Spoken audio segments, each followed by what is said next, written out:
My name is Arturo. The last words my only son Javier said to me in the house I built with my own hands were, "Papa, this house is worth more without all your old junk. Marisol and I have plans. It's time for you to go into a home. You'll be less of a burden." A burden. After 60 years of breaking my back so he would want for nothing, I had become a piece of old junk to be discarded, along with the furniture. My own blood, looking at me not with love but with the cold eyes of a businessman calculating his profits. I stood there, in the middle of the living room, feeling the floor I laid tile by tile turn into quicksand beneath my feet. A life's work, a family's history, erased in a single sentence. What would you do in my place? Listen to my story until the end and tell me what would you have done. Also, let me know from which city in Mexico you're listening. I need to know I'm not alone in this. If you want to hear more stories like this one, subscribe to the channel. The moment felt unreal, like a scene from someone else's life. I was standing in the sala, the very heart of the home where I raised him. I could still see the faint pencil mark on the doorframe where we measured his height every year. Over by the window, where the sun hits just right in the morning, was the armchair where his mother, my dear Elena, used to sit and knit. Now my son Javier and his wife, Marisol, stood there like strangers, their arms crossed, their faces set with an impatience that cut deeper than any insult. They had been planning this. I could see it in the way they avoided my eyes, in the rehearsed coldness of their words. It wasn't a sudden argument. It was an execution. They had already decided my fate, and I was just the final obstacle to be removed before they could cash in on my life's work. The air was thick with their ambition, suffocating the decades of memories held within those walls. I didn't fight. I didn't raise my voice. What would have been the point? You can't argue with a heart that has already turned to stone. All the strength I had left, all my pride, I gathered it into a single, slow nod. I turned my back on them and walked toward the stairs, each step echoing the finality of it all. My legs felt heavy, as if I were wading through mud. In my room, the smell of old wood and my Elena's faint, lingering scent of lavender soap brought a lump to my throat. I opened the old wooden wardrobe I bought the year Javier was born, and took out a small suitcase, the one Elena and I used for our one and only trip to Veracruz. I packed 2 changes of clothes, my worn-out work pants, a clean shirt, and my shaving kit. From the nightstand, I took the small, silver-framed photo of Elena, her smile a painful reminder of a promise I was struggling to keep. With the small suitcase in my hand, I walked back down the stairs. They were waiting by the front door, Javier holding it open, a gesture that wasn't polite but an invitation to leave faster. He wouldn't even look at me. Marisol was staring at her phone, as if my departure was a minor inconvenience in her busy day. I walked past them. Not a word was exchanged. The silence was deafening, filled with everything that was left unsaid, with years of sacrifice being thrown back in my face. As I stepped over the threshold and onto the sidewalk, I heard the door click shut behind me. That sound, so simple, so final, was the sound of my life being cut in two. I was no longer Arturo, the patriarch, the builder of this home. I was just an old man on the street, an obstacle that had finally been cleared away. I stood there for a moment on the familiar, cracked pavement of my street in the Colonia, the one I'd watched grow from a dirt road into a bustling neighborhood.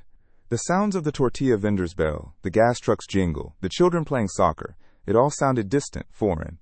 I was an exile in my own land. The weight of the suitcase was nothing compared to the weight in my soul. I looked up at the window of what was once my bedroom and thought of the promise I made to Elena on her deathbed. "I'll take care of our boy," I had whispered to her, "but I'll never let him disrespect our memory."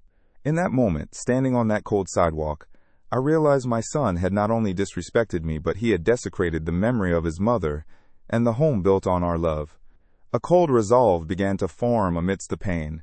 They thought they had taken everything from me. They had no idea what they had truly lost. My mind keeps drifting back, you know? It's funny how a single moment of pain can unlock a lifetime of memories. I wasn't born in this big, noisy city. I come from a small pueblo in Oaxaca, a place where everyone knows your name and the smell of wet earth after the rain is the best perfume in the world. We didn't have much, just a small adobe house and a cornfield that my father worked until his back gave out. He taught me that a man's worth isn't in the pesos he has in his pocket, but in the honesty of his hands and the strength of his word. That was the only inheritance he could give me, and for a long time, I thought it was the most valuable thing in the world. I left that pueblo with nothing but those lessons, and a change of clothes, dreaming of Mexico City. I was just a boy, barely 18, when I got on that dusty bus heading north. I told my mother I would come back a rich man, a promise every young man makes when he leaves home. The city was a monster of concrete and noise. It swallowed you whole if you weren't careful. For months, I slept on floors, took whatever odd jobs I could find, and felt a loneliness so deep it was like a constant ache in my bones. I learned to be an albañil, a bricklayer, on the construction sites that were popping up all over the city. It was brutal work under the relentless sun, my hands raw and bleeding at first, then hardening into calluses that felt like leather. But it was honest work. I was building a city I didn't yet belong to, hoping one day a small piece of it could be mine. Everything changed the day I met Elena. It was at a kermesse in the neighborhood, for the Virgin of Guadalupe. She was serving pozole, and her laugh, caray, her laugh could make the whole plaza feel warm. She wasn't impressed by big words or fancy clothes. She looked at my calloused hands and didn't see a poor laborer. She saw a man who worked hard. We started talking, walking through the colonia after my shifts, sharing a bag of chicharrones. She was the anchor I didn't know I was looking for. With her, the monster of a city started to feel like a home. She saw the future I was trying to build, and she wanted to build it with me. That's a gift you can't put a price on, finding someone who believes in your sweat. We married a year later, a simple ceremony at the local parish. We rented a tiny, one-room apartment, so small you could touch both walls if you stretched your arms out. But it was ours. Our dream was to have a house, a real house with a small patio, where we could plant a lime tree and watch our children play. We saved every single peso. I took on extra work on weekends, laying bricks and mixing cement until my body screamed for rest. Elena would stretch our budget in ways that seemed like magic, making a few beans and tortillas feel like a feast. We didn't have luxuries, but we had each other, and we had a plan. That shared dream was the foundation, stronger than any concrete I ever mixed. After a few years, we had saved enough for a down payment on a small plot of land on the very edge of the city. Back then, it was just dirt roads and empty fields. People said we were crazy. "You're moving to the middle of nowhere," they'd say. But I saw the potential. Every day after my regular job, I would go to our plot and work. I laid the foundation, I mixed the mortar, I placed every single brick myself. Elena would bring me coffee and tacos, sitting on a pile of sand, her presence giving me strength. That house wasn't just built with bricks and cement.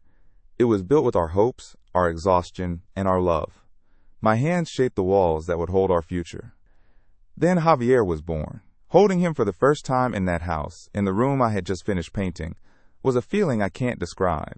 All the sacrifice, all the sore muscles, it all made sense in that moment. He was perfect. He was our future. From that day on, my life had a new purpose. It wasn't just about me and Elena anymore. It was about giving this little boy, my son, everything I never had. I wanted him to have an education, to work with his mind, not his back. I didn't want him to know the pain of a body broken by labor, the sting of the sun on his neck day after day. He was going to have a better life. I swore it to myself, and I swore it to Elena. I remember teaching him to ride his first bicycle on our street, holding the seat until my back ached, letting go and watching him wobble away with a triumphant shout. I remember sitting with him at the small kitchen table, my rough fingers struggling to help him with his math homework, feeling so proud of how smart he was. Every peso I earned was for his school supplies, his uniforms, his future. I never bought myself a new pair of boots if his shoes were worn out. His needs always came first. My joy was seeing him succeed, seeing him become the man I dreamed he would be. I saw him as an extension of my love for Elena, the living proof of our shared life. Being an albañil for over 40 years takes its toll. It's not just a job, it's a slow erosion of your body. My back is a map of pain. My knees creak like old doors, and my hands, well, they look more like gnarled roots than human hands. I've carried thousands of bricks, mixed tons of cement, climbed rickety scaffolding in the wind and rain. I did it without complaint because it was for my family. It was the price for the food on our table, for the roof over our heads, and most importantly, for Javier's education. He would never have to feel that kind of physical exhaustion. My sacrifice was meant to be his shield from the harshness of the world I knew so well. When Javier finished high school and said he wanted to go to university to study business, my heart swelled with pride. An engineer in the family! It was the fulfillment of my life's goal. But the cost, it was astronomical. The public universities were competitive, and he wanted to go to a private one, a better one, he said. It was more money than I had ever seen in my life. For weeks, Elena and I would sit at the kitchen table late at night, staring at the numbers, trying to find a way. There was no way. The despair was a cold weight in my chest. I felt like I was failing him at the final hurdle, after promising him the world. My parents had left me a small piece of land in our pueblo. It wasn't much, just a couple of hectares of dry earth, but it was the only thing connecting me to my past, to my family's name. It was my legacy, the soil my ancestors had worked. I always imagined that maybe one day I would go back, build a small casita, and live out my final years in the peace of the countryside where I was born. It was a foolish old man's dream, perhaps, but it was my dream. That piece of paper, the deed to that land, was my last tie to my origins, a symbol of where I came from. It was more than just dirt. It was my history. One night, Elena looked at me, her eyes full of tears, and she said, "Arturo, it's the only way." I knew she was right. Selling that land felt like cutting off a part of myself. It was a final goodbye to my past, to the dream of ever going back. We made the trip to the pueblo, signed the papers with a heavy heart, and sold my inheritance to a stranger. The money felt dirty in my hands, like I had traded my soul. We never told Javier the full story. We just told him we had some savings put away. We didn't want him to feel the weight of that sacrifice. We wanted him to fly free, unburdened. His future was worth more than my past. Years passed. Javier finished his degree, got a good job, and met Marisol. He was building his own life, and I was so proud. Then, my Elena got sick. It started slowly, a tiredness that never went away, and then it became a battle we fought every day for years. I became her nurse, her cook, her everything. My work became secondary. All that mattered was giving her a little comfort, a little peace. Javier would visit, of course, but he was busy with his career, his new life. I understood. It was the life I had wanted for him. But during those long, quiet nights, caring for Elena, the house felt bigger, emptier. The last night she was so weak she could barely speak. She held my hand, the same hand she'd held for 40 years, and looked at me. "Arturo," she whispered, her voice like a dry leaf. "Promise me. Take care of our boy. He's a good man, but sometimes he gets lost. Don't let him forget where he comes from." I squeezed her hand, my tears falling onto our joined fingers. "I promise, mi amor," I choked out. "I'll take care of him, but I'll never let him disrespect our memory. I'll never let him dishonor this house you and I built. It was a sacred vow, made over the soul of the woman I loved." After Elena was gone, the silence in the house was a physical thing. It was deafening. I tried to fill it by focusing on Javier and my grandchildren. I'd cook his favorite meals when he visited, tell the kids stories about the old days. For a while, I thought I was keeping my promise to Elena. I thought he was still the good man she believed him to be. But I started to see a change in him, a subtle shift that began after he married Marisol. It was a coldness in his eyes, a distance in his voice. He started to look at me, at this house, not with love, but with impatience. He was forgetting where he came from. The man who stood in my living room telling me I was a burden was not the boy I raised. He was a stranger wearing my son's face. The values I thought I had instilled in him, honesty, gratitude, respect, seemed to have evaporated, replaced by an ambition that was as cold and hard as the tile floor beneath my feet. He saw the house not as a home filled with memories of his mother's love and his father's sweat, but as an asset, a number on a balance sheet. He saw me not as his father, but as an obstacle to his financial plans. In that moment, I realized my sacrifice hadn't been a shield. It had been a crutch he had used and was now ready to discard. Looking back now, sitting in this small, rented room, I see it all so clearly. The abandonment wasn't a single act. It was a slow, creeping decay. It started with forgotten phone calls, then missed birthdays.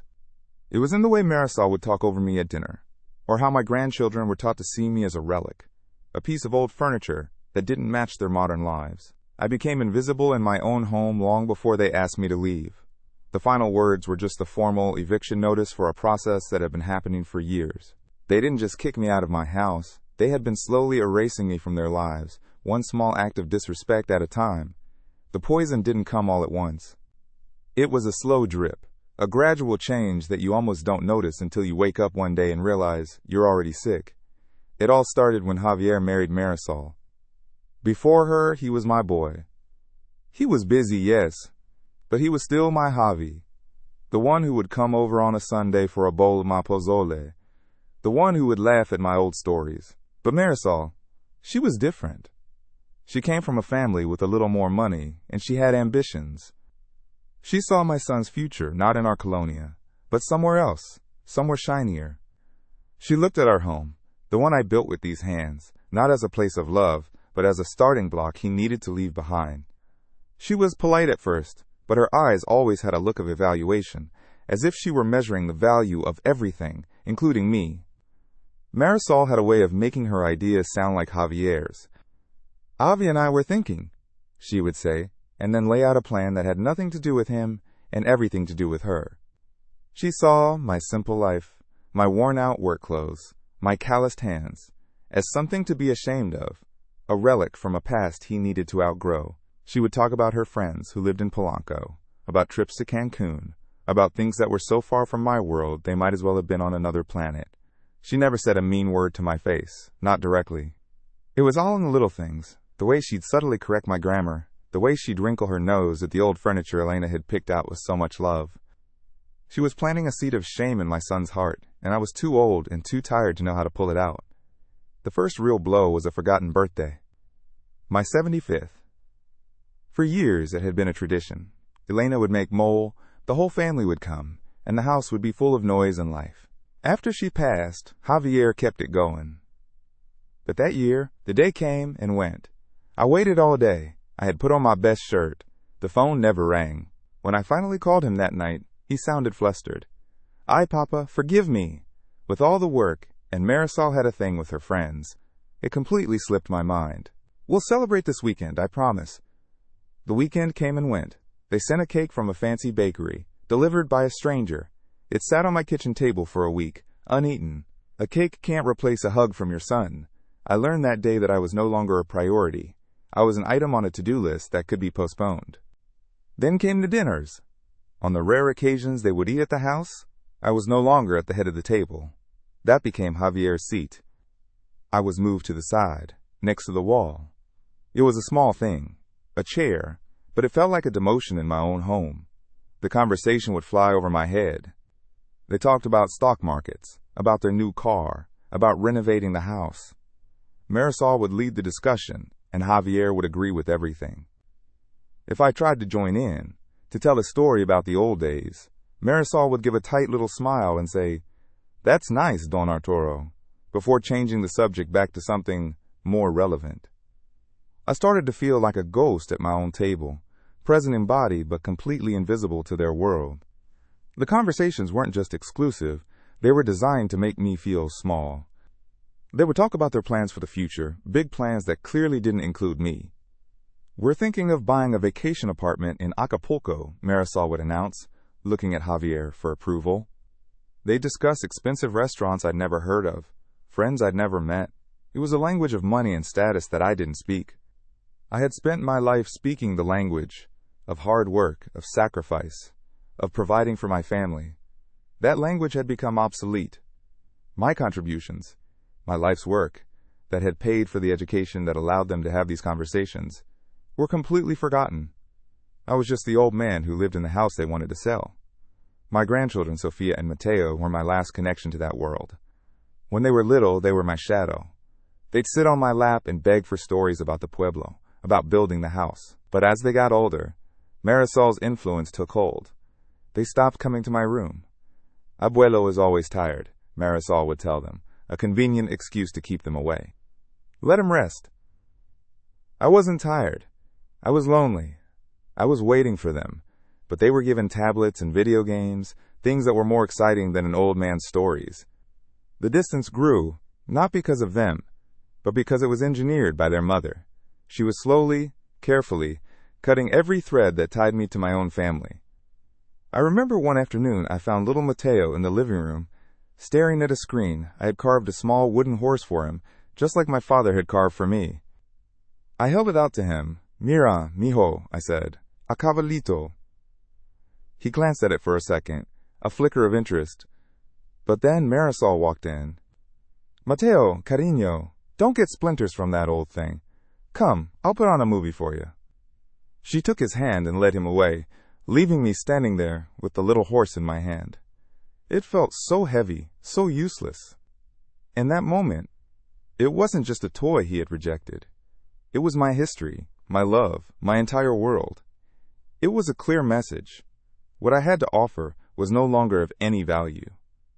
The house itself began to change. My home, Elena's home, started to disappear piece by piece. First, it was the old floral curtains she had sewn. They were replaced by cold, gray blinds. Then the worn, comfortable sofa where we had spent so many evenings was carted away and replaced by a stiff, modern thing that nobody ever sat on. Marisol called it updating and decluttering. I called it erasing. She was systematically removing every trace of my wife, every memory embedded in the objects we had chosen together. The house was becoming a sterile showroom, a property to be staged for sale, not a home to be lived in. And I, like the old furniture, was just another item on her decluttering list. I tried to speak up once, just once. They were taking down the old crucifix that Elena had hung over the main doorway, the one she prayed to every morning. That was your mother's, I said to Javier, my voice quiet but firm. It stays. Marisol stopped and looked at Javier, an expectant arch in her eyebrow. My son, my own son, couldn't even look at me. He cleared his throat and said, Papa, it doesn't match the new aesthetic. It makes the entrance look dated. Marisol is right. We need to modernize. He chose her aesthetic over his mother's faith. He chose a modern look over his own history. I didn't say another word. I just turned and walked away. I had lost. I knew then that I had no allies left in that house. The silence became my only companion. I would spend entire days in my room, listening to the sounds of their life happening without me downstairs. I could hear them laughing, making plans, living a life that I was no longer a part of. The house that I had filled with the noise of construction, with the laughter of a young wife, with the cries of a new baby, was now quiet for me. The silence was a constant reminder of my irrelevance. I was a tenant in my own home, living in a small room, waiting for a meal to be left outside my door like an offering to a forgotten god. I started talking to Elena's photograph more and more, the only one who seemed to be listening. The phone calls from Javier became a formality, a weekly check-in that lasted no more than 2 minutes. How are you, Papa? Everything okay? Good. Okay, I have to go. Big meeting. Talk to you later. There were no more questions about my day, no shared stories. Just a quick, sterile confirmation that I was still breathing and not causing any problems. The excuses were always the same. Work was crazy, the kids were demanding, Marisol had an event. They were busy building their perfect life, and I was just a nagging responsibility from a past they were trying to shed. Each short phone call felt like a small nail being hammered into my coffin of loneliness. One year, for Dia de Muertos, I set up the ofrenda for Elena, just as we had always done. I laid out the marigolds, her favorite pan de muerto, a glass of water, her photograph. It was a sacred ritual for me. Javier and Marisol came downstairs, dressed to go out. We're going to a party at the club, Marisol announced cheerfully. It's a Halloween theme for the kids. They didn't even glance at the altar. They didn't acknowledge the picture of their mother, their grandmother. They were trading our most sacred traditions for a commercialized party. Leaving me alone with the ghosts of our past felt like the ultimate betrayal. They weren't just abandoning me, they were abandoning their roots, their very identity. The breaking point for my heart, the moment the last bit of hope died, was when I overheard them talking in the kitchen one night. I was coming down for a glass of water, and I heard Marisol's sharp, impatient voice. Javier, we can't put this off forever. The market is hot right now, but no one is going to pay top peso for a house that smells like old people and is filled with his junk. He's costing us money every day he's here. I froze, my hand on the wall. I expected Javier to defend me, to say something, anything. But all I heard was a tired sigh. I know, mi amor. I know. I'll talk to him soon. We just need to find the right place for him. The right place. A place for their junk. That's what I was. I didn't confront them. What was the point? I had heard the truth. I turned around as quietly as I could and went back to my room. I sat on the edge of my bed in the dark, and for the first time since Elena died, I felt a coldness that had nothing to do with the temperature. It was the coldness of absolute loneliness, the chilling realization that you mean nothing to the person you love most in the world. I wasn't their father anymore. I was a financial problem, a logistical issue to be managed. The promise I made to Elena echoed in my mind, but it felt hollow. How could I protect our memory when our own son was the one helping to tear it down? From that day on, they started using my age against me. Every time I coughed, Marisol would say, "You see? His lungs aren't good. He needs to be somewhere with nurses." If I stumbled slightly on a step, it was, "His balance is going.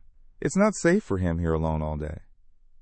They were building a case, creating a narrative of a frail, incompetent old man who was a danger to himself. It was a cruel and calculated strategy. They were turning my own body, the body I had broken working for them, into the weapon they would use to finally get rid of me. They were painting me as a victim who needed saving, when in reality they were the predators closing in for the kill. I saw the change in Javier's eyes most clearly. When he looked at me, the warmth was gone, the respect, the love, the shared history. It had all been replaced by a kind of weary frustration. He no longer saw his papa, the man who taught him to ride a bike and helped him with his homework. He saw an obstacle. He saw a difficult task he had to complete to please his wife and secure his financial future. The son I had raised, the boy I had sacrificed everything for, had died. In his place was this stranger, this businessman, who looked at his own father and calculated his net worth, finding it to be negative.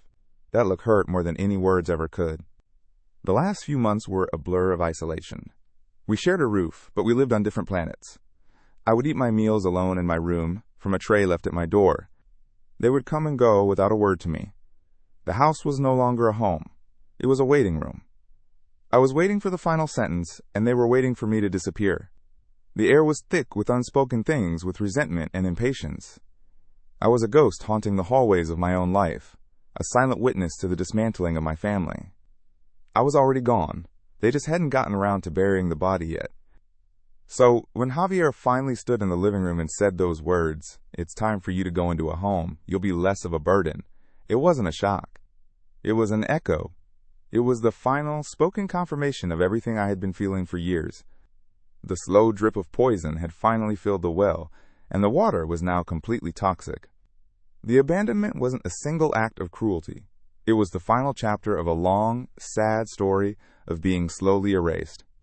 They had been practicing for this moment for years, with every forgotten birthday, every ignored conversation, every piece of my life they had packed away. I was already a piece of old junk in their minds. They were just finally getting around to taking out the trash. They thought they knew everything.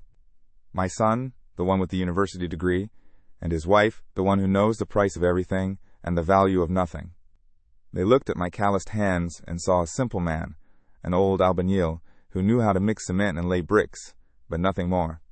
They thought my life was an open book, a simple story of hard work and sacrifice. They calculated my worth and found it to be zero. What they never understood is that a man's true ledger isn't kept in a bank, but in his heart. And in my heart, I kept a secret. A secret I guarded for over 40 years, a promise made between two men of honor.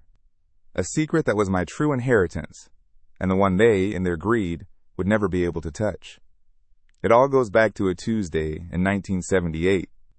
I remember it was a Tuesday because the heat was different, heavier. We were working on one of the first big apartment buildings in the Colonia, a monster of steel and concrete that was changing the face of our neighborhood. I was on the scaffolding, 6 stories up, the sun beating down on my neck. The air was thick with the smell of wet cement and the noise of machinery. It was dangerous work, always was. You had to have your wits about you every second. One wrong step, one moment of distraction, and you were a memory. On that day, the boss, the big man himself, Don Ricardo Velasco, had brought his son to the site. A young man, maybe 20 years old, full of life, a little careless. The boy, Ricardo Jr., was curious. He wanted to see how it all worked from up high. Don Ricardo told him to stay back, but you know how young men are. They think they're immortal. He stepped onto a section of the scaffolding where a plank hadn't been properly secured. I saw it happen in slow motion. The plank tilted, his foot slipped, and for a split second, He was just hanging there, his eyes wide with a terror I'll never forget. The other workers froze, someone shouted. But I didn't think. My body just moved. I grabbed the front of his shirt with one hand, my other hand clinging to a steel support, the metal biting into my palm. My arm felt like it was being ripped from its socket, but I held on. I held on to that boy's life with all the strength my own life had given me.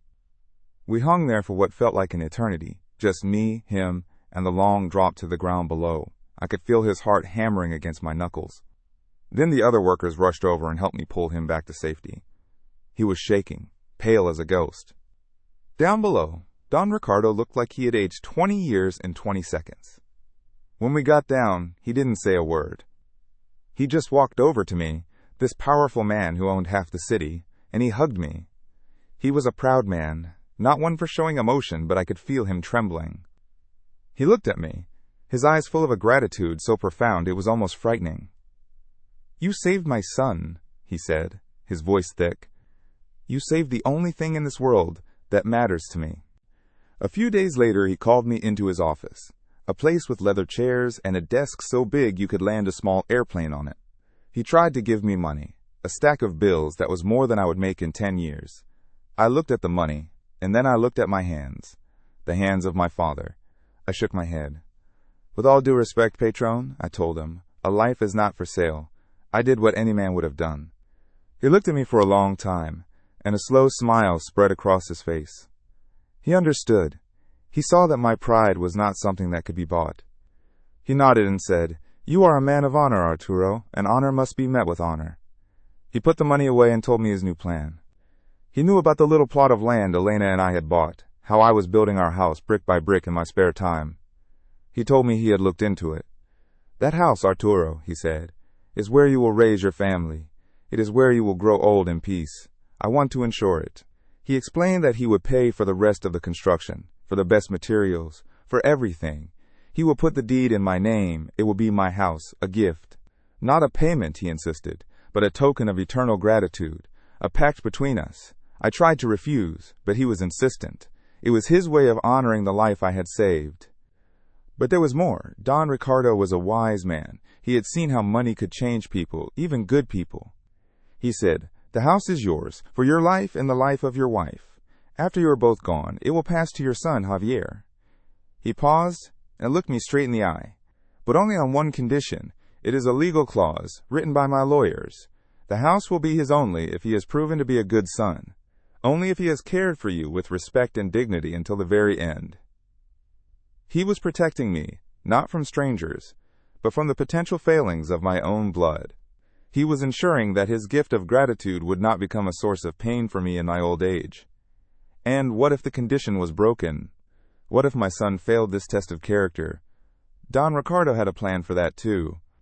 "If you are abandoned, Arturo, if you are mistreated, then upon your death, the ownership of the house will not go to him. It will automatically revert to a charitable foundation I have established in my late wife's name. A foundation that helps old construction workers, men like you and me, who have fallen on hard times." It was poetic. The house, built on a foundation of honor, would either reward a son's loyalty or serve to help other fathers who might not have been so fortunate. It was a perfect circle of justice. Elena was the only person I ever told. We sat at our small kitchen table, the legal papers spread out before us, and we made a decision. We would accept Don Ricardo's gift, but we would never tell Javier. We wanted him to grow up believing that the roof over his head was there because of his father's sweat. We wanted him to see the walls and understand the value of honest labor, not the luck of a chance encounter. It was our secret, a safety net woven from another man's gratitude, one we prayed we would never have to use. It was a lesson in humility we wanted to live, not just preach. Over the years, the city grew up around us. Our quiet colonia, once on the edge of everything, became a desirable place to live.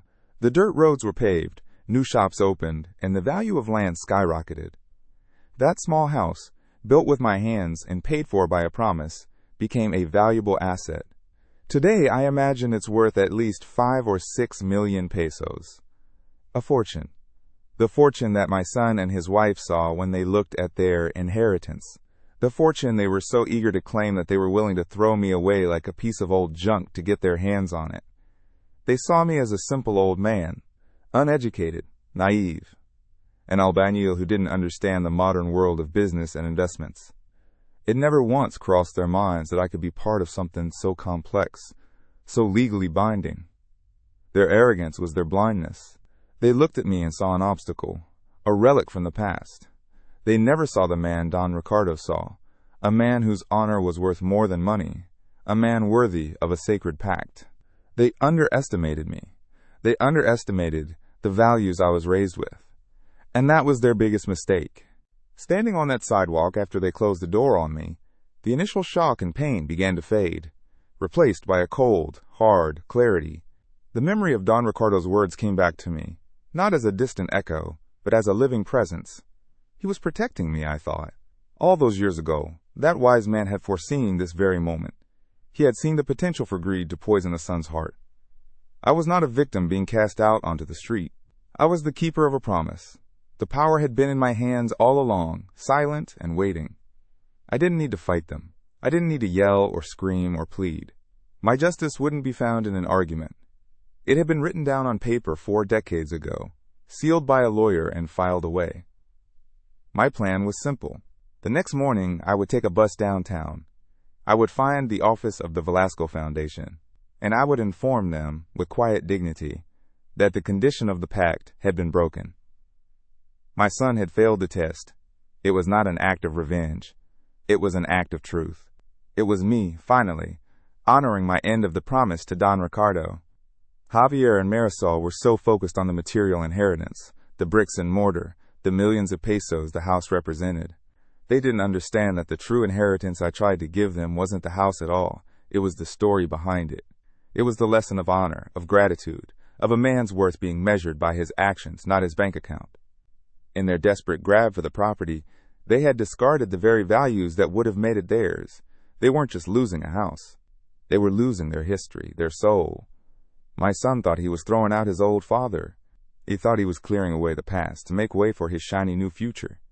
He had no idea that by pushing me out the door, he was pushing himself out. He wasn't disinheriting me. He was disinheriting himself with his own 2 hands. The house was never truly his to lose. It was a prize he had to earn through love and respect. A prize he had just forfeited. The foundation of that house was not concrete. It was character. And his had crumbled to dust. I went to a small boarding house that night, a clean room with a single bed and a window that looked out onto an alley. I didn't feel like a homeless old man. I felt a strange sense of peace. I had lost a son, that much was true, and the pain of that was a deep, sharp ache. But I had not lost my dignity. I took the small, framed photo of Elena from my suitcase and set it on the nightstand. I looked at her smiling face. I kept my promise, mi amor, I whispered to her. I took care of our boy, and I did not let him disrespect our memory. In the end, the house had done exactly what Don Ricardo intended. It had revealed the truth. The next morning, I woke up before the sun. The little room in the boarding house was cold, but I didn't feel it. There was a fire in my heart, but it wasn't the fire of anger or revenge. It was a calm, steady flame of purpose. I knew what I had to do. This wasn't about punishing Javier. You can't punish someone who has already lost their soul. This was about honoring a promise made to a good man, Don Ricardo, and another promise made to my Elena. It was about ensuring that the house, a symbol of gratitude, would not become a monument to greed. I washed my face with cold water, put on my cleanest, most worn-out shirt, and counted the few pesos I had for the bus fare. I wasn't a victim seeking pity. I was a man of my word on my way to settle a 4-decade-old account. My final act as the guardian of that house was to ensure it fell into the right hands. The bus ride downtown felt like a journey to another country. The familiar sights of my colonia, the taquerias and the small workshops, gave way to tall glass buildings and streets full of people in suits rushing somewhere important. I got off near the Alameda Central and found the address Don Ricardo's lawyer had given me all those years ago. The building was immense, with a lobby of polished marble that reflected my old, scuffed boots. A young woman at a desk looked at me like I was lost, but my voice was steady when I asked for the offices of the Velasco Foundation. I felt small in that grand place, a simple albañil among giants, but I walked with my head held high.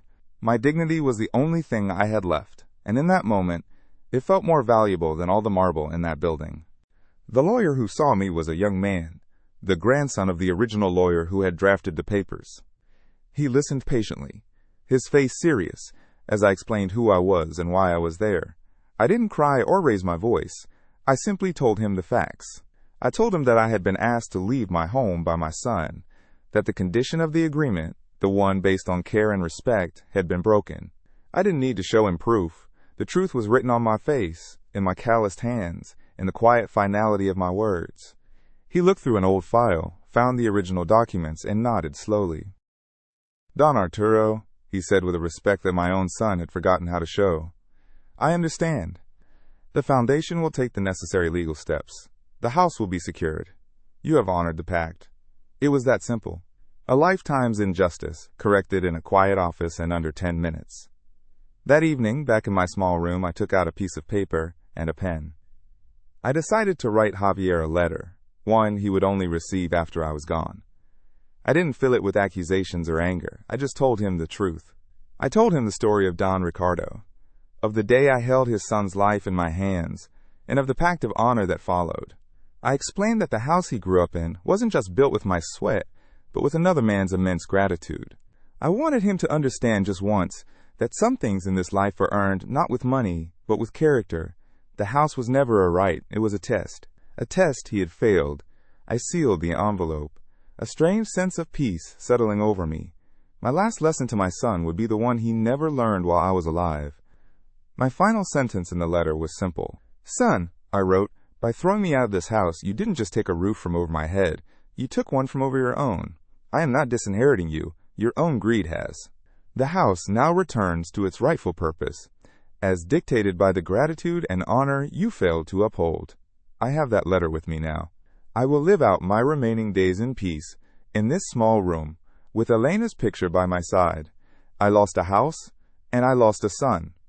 But I did not lose myself. I am Arturo, the albañil, who built his life on a foundation of honest work and a steady heart. And that is an inheritance no one can ever take from me.